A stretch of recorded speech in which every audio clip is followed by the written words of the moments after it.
Greetings, my name is Ian, and welcome back to my YouTube channel.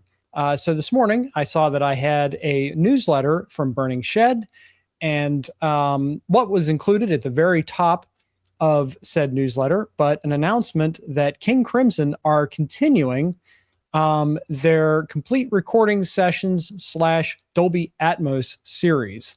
And the next title is going to be their fourth record, Islands.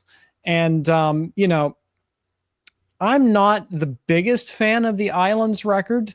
It kind of sits at an odd point in their discography because we're kind of getting to the end of their more jazz rock-based records like Court of the Crimson King, In the Wake of Poseidon, and in my opinion, the very much superior Lizard.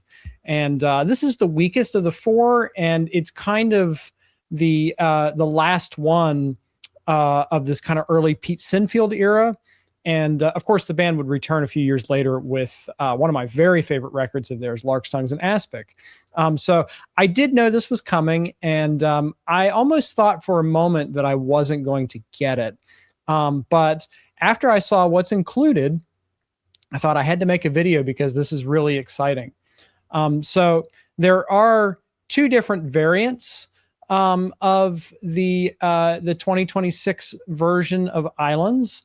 You can get it as a CD / Blu-ray set, or there is also a vinyl option. Now, if you know me, the true draw of these complete recording sessions, CD and Blu-ray sets, are the Dolby Atmos mixes. I am a Dolby Atmos enthusiast. I collect and enjoy all of Steven Wilson's work. I think he's got great ears, and he's a very creative mixer at that. So, yeah, I'm curious to see what he can do with this material. I'm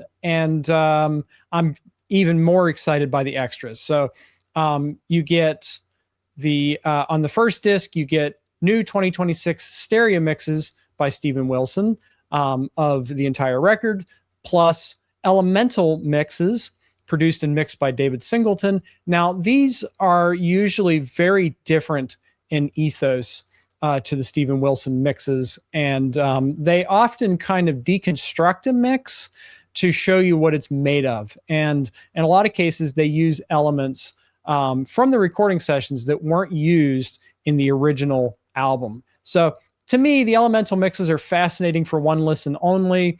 But it's really the Dolby Atmos mixes that keep me coming back. So onto the Blu-ray. We get a new Dolby Atmos mix, of course. We get a new 5.1 surround mix. So if you don't have a Dolby Atmos system, you can still enjoy Steven's new mixes.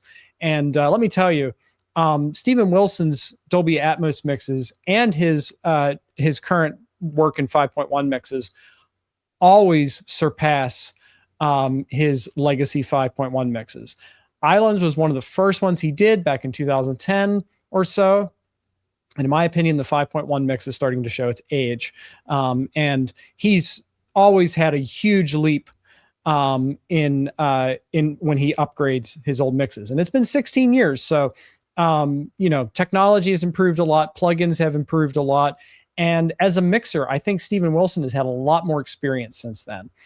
So I do think that this is something new and exciting, and it's a way to hear the record in a new way. So hopefully it improves my opinion of the record. I would like to listen to this and decide that, oh, hey, wait a minute, this is a lost classic.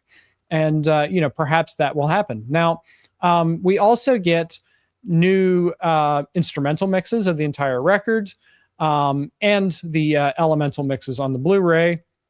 We get the complete recording sessions, including a peacemaking stint unrolls, which is the early Lark's Tongues. It's like Lark's Tongues Ground Zero.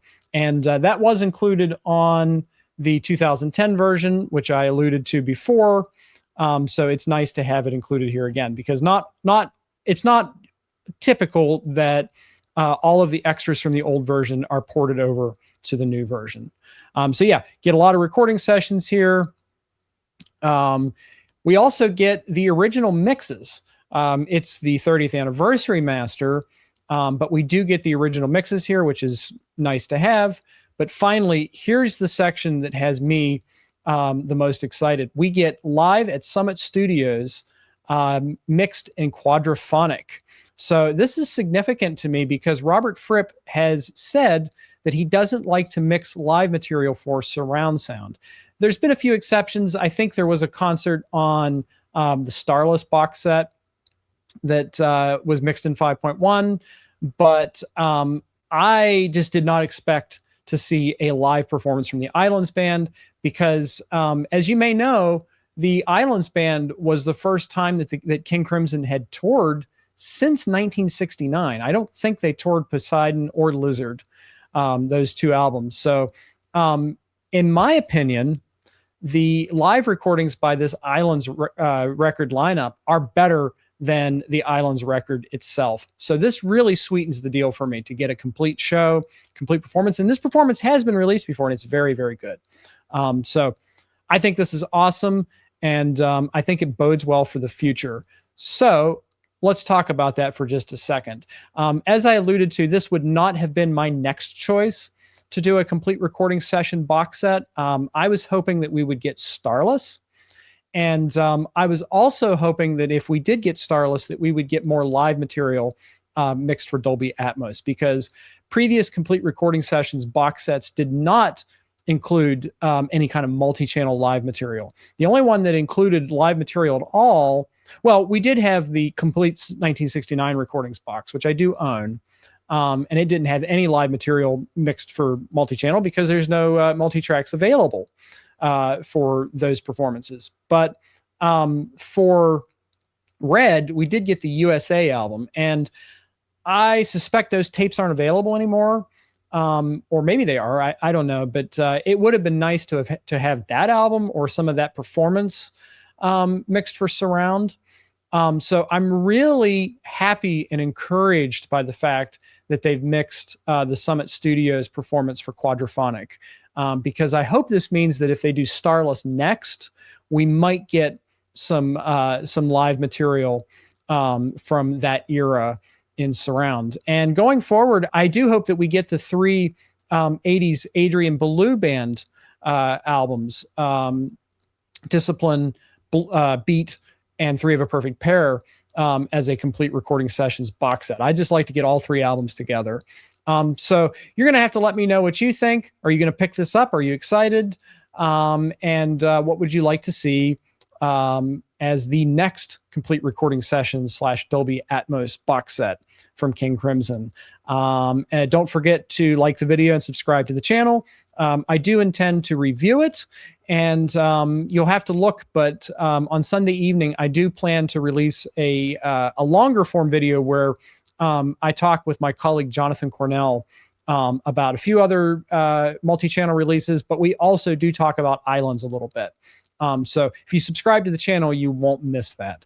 But until then, it's been a lot of fun talking to you, and you'll hear from me real soon.